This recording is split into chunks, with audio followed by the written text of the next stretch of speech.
In today's video, I'm going to teach you how to troubleshoot Microsoft Teams connection issues, a task that can save you a lot of time and frustration. Let's dive right into this step-by-step guide to tackle those pesky connection troubles.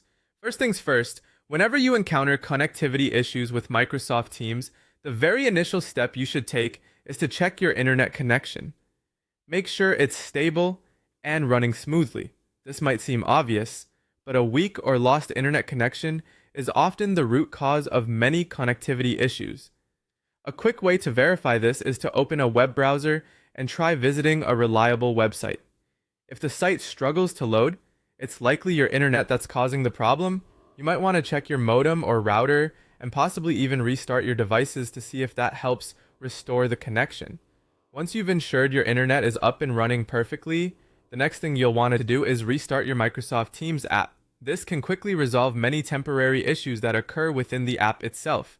Simply close the application completely and then reopen it. Giving the app a fresh start can often clear glitches or minor bugs that might be causing the connection issues.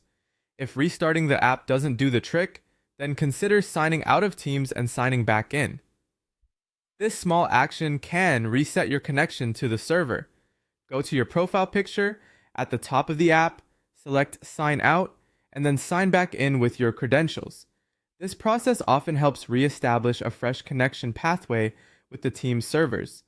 Should these steps still leave you with the issue, it's time to clear the Teams cache. Here's how you do it. First, make sure to close the Teams app completely. Then you need to locate and delete the contents of the cache folder. You'll find this by navigating to the present app data % on Microsoft.Teams cache on your computer. Deleting these cache files will help get rid of corrupted or outdated data. Don't worry about deleting these, as Teams will rebuild them when needed. Next on our troubleshooting journey is to check if OneDrive is running and that you're signed in. Teams relies on OneDrive for file storage and sharing, so if OneDrive isn't properly running, it could cause issues. Make sure the app is open and signed in to your account. Furthermore, keeping both Teams and OneDrive updated to their latest versions can help avoid many connectivity issues.